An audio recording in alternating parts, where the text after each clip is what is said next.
Assalamualaikum warahmatullahi wabarakatuh. Bismillahirrahmanirrahim. Salatu wassalamu ala rasulillah.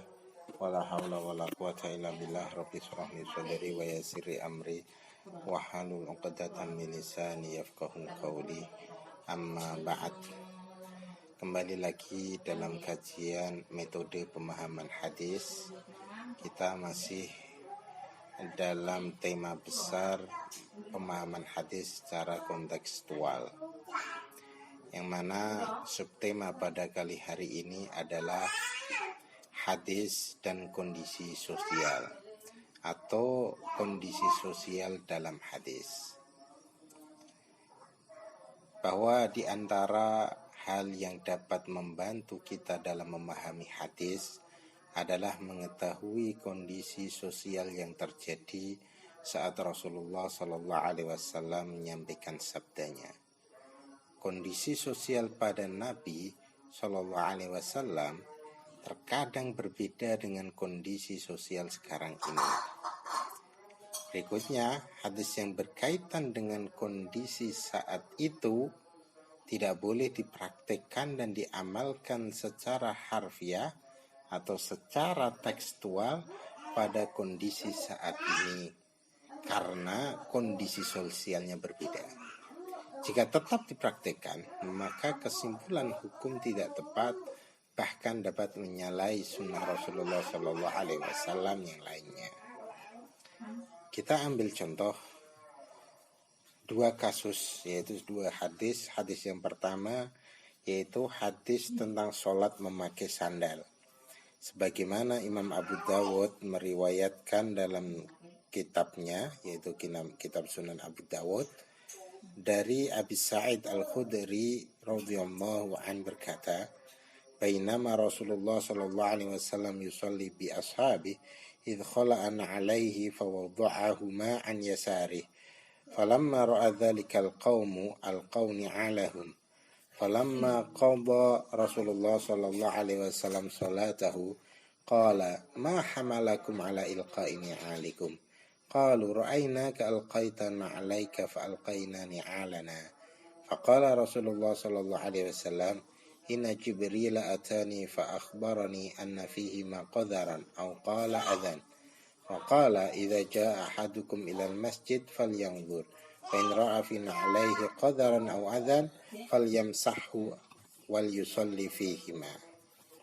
Artinya, ketika Rasulullah SAW hendak sholat dengan para sahabatnya, beliau melepas sandalnya dan meletakkan di sebelah kirinya. Begitu jamaah melihatnya, mereka langsung mencopot sandal mereka. Usai sholat, Rasulullah SAW bersabda, "Apa yang membuat kalian melepaskan sandal?" Mereka menjawab, "Kami melihat engkau mencopot sandal, maka kami pun mencopotnya." Maka Rasulullah SAW bersabda, "Sesungguhnya malaikat Jibril alaihissalam datang kepadaku dan mengabarkan bahwa ada kotoran di sandalku." Dan beliau bersabda, "Apabila salah seorang kalian hendak ke masjid, maka perhatikanlah. Jika ia melihat kotoran, maka bersihkanlah dan sholatlah dengan menggunakan sandal tersebut." Dalam riwayat lain disebutkan bahwa sholat yang dimaksud adalah sholat subuh pada saat Fathu Makkah di Makkah Mukarramah. Hadis lain, Anas bin Malik radhiyallahu anhu pernah bertanya, apakah Rasulullah SAW sholat dengan menggunakan sandal? Beliau menjawab iya. Ya, jadi Anas bin Malik ditanya, apakah Rasulullah SAW menggunakan sandal? Beliau menjawab iya. Di hadis lain bahwa Rasulullah SAW terkadang sholat menggunakan sandal, terkadang beliau sholat tidak menggunakan sandal. Jadi tidak ragu lagi bahwa hadis-hadis di atas menunjukkan bahwa Rasulullah SAW dan para sahabatnya melakukan sholat di Masjidil Haram dengan menggunakan sandal. Setelah mengetahui ini, apakah kita katakan bahwa di antara sunnah adalah melakukan sholat di masjid kita sekarang dengan menggunakan sandal? Karena Rasulullah SAW melakukan hal demikian. Nah, rupanya untuk sekarang ini tidak ada yang mengatakan demikian.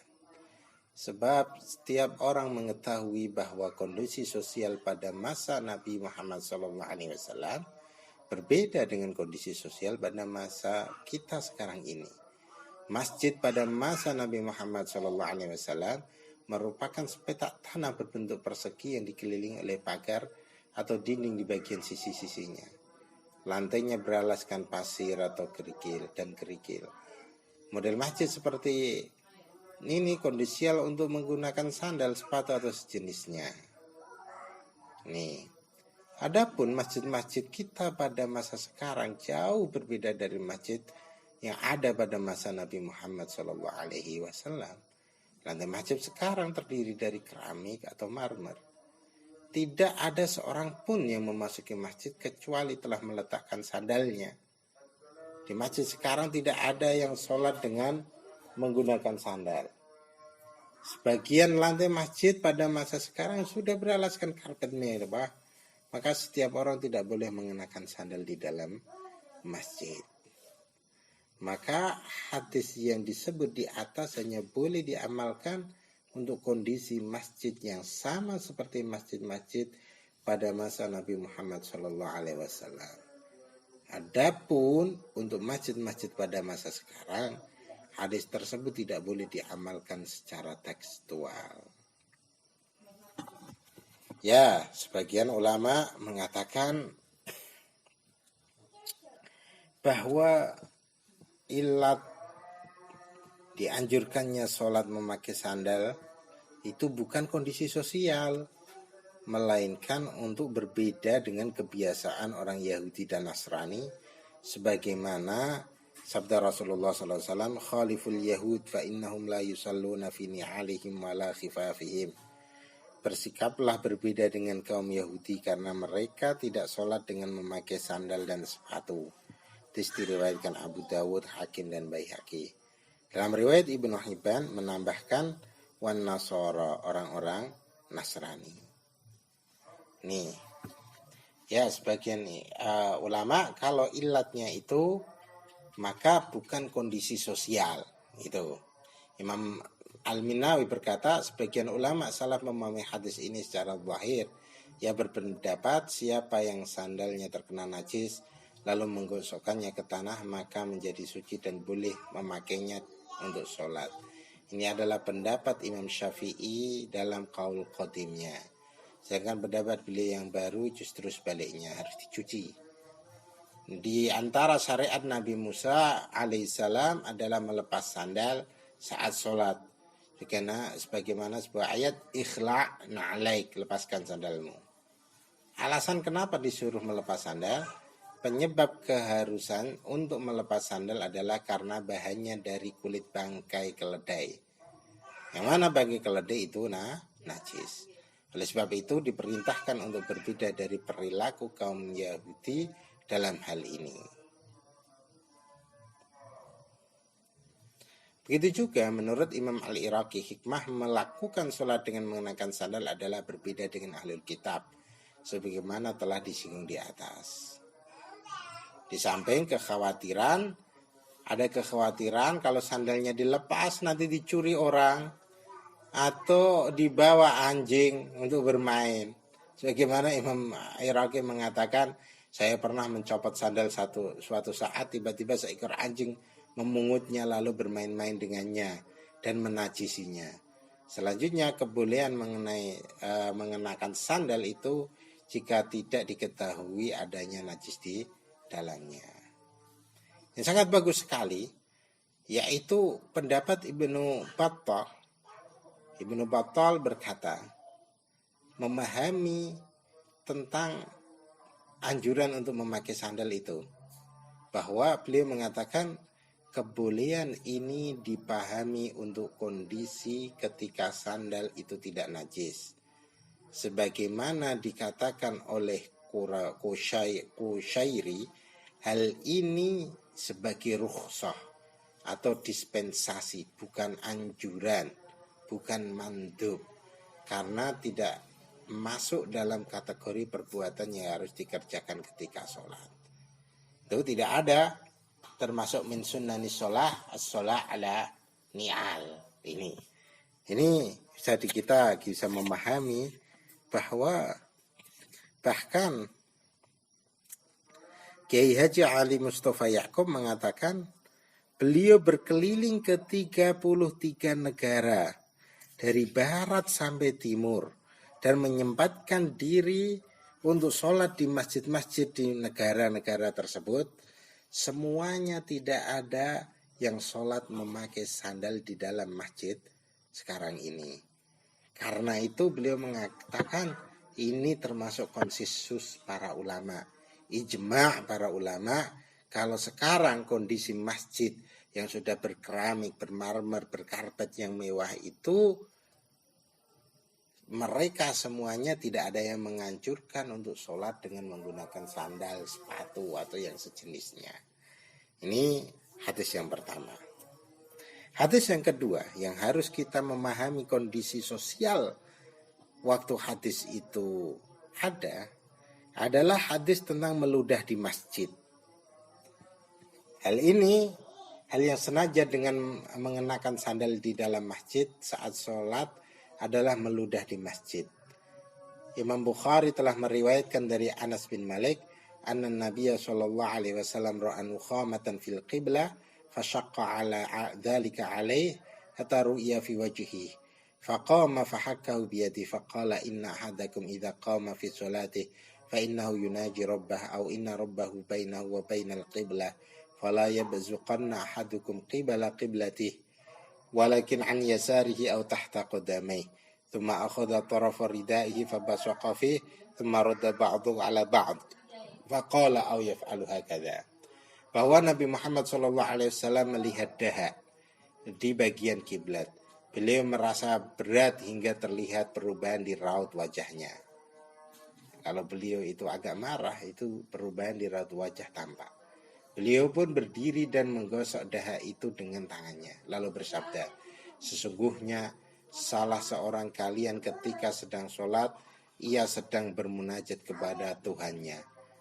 Atau sungguh posisi Tuhannya berada di antara ia dan kiblat. Karenanya janganlah sekali-kali seorang dari kalian meludah ke arah kiblatnya. Namun silahkan, lihat mahal syahid, namun silahkan ke sebelah kiri atau di bawah kakinya. Kemudian beliau mengambil ujung selendangnya lalu meludah ke kain tersebut. Selanjutnya beliau melipat bagiannya di atas bagian yang lain lalu bersabda, atau ia dapat melakukan seperti ini. Imam Bukhari meriwayatkan juga dari Nabi Muhammad SAW bersabda, innal mu'min idza kana fi sholati fa innama yunaji rabbah fala yabzuqanna baina yadayhi wala an yaminihi walakin an yasari aw tahta qadamaihi. Sesungguhnya seorang mukmin apabila sedang sholat ia bermunajat pada Tuhannya, maka janganlah ia meludah di depan dan sebelah kanannya, tetapi sebelah kiri dan bawahnya. Sebagaimana telah disinggung di atas, mengenai hadis-hadis sholat memakai sandal, hadis-hadis tentang meludah di masjid juga banyak dengan redaksi yang berbeda-beda namun maknanya sama. Imam Bukhari meriwayatkan hadis tentang kafarah meludah di dalam masjid dari Anas bin Malik radhiyallahu an, Rasulullah bersabda, al-buzaqu fil masjid khati'ah wa kafaratuha dafnuha. Meludah di masjid adalah dosa, kafaratnya adalah dengan menguruknya.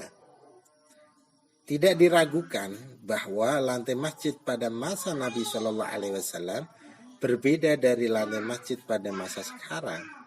Sebagaimana boleh memakai sandal di masjid ketika sholat, boleh juga meludah di dalam masjid. Hanya saja meludah di sini termasuk dosa dan penebusnya adalah dengan menguruknya. Hadis-hadis tersebut tidak boleh diamalkan secara tekstual di masjid saat ini. Kenapa? Karena lantai masjid sekarang terdiri keramik marmer atau beralaskan karpet yang indah. Apabila sekarang setiap orang diperbolehkan meludah di lantai masjid, tentu akan terjadi banjir ludah nantinya. Dan ini menyalahi sunnah Rasulullah SAW yang memerintahkan untuk menjaga kebersihan.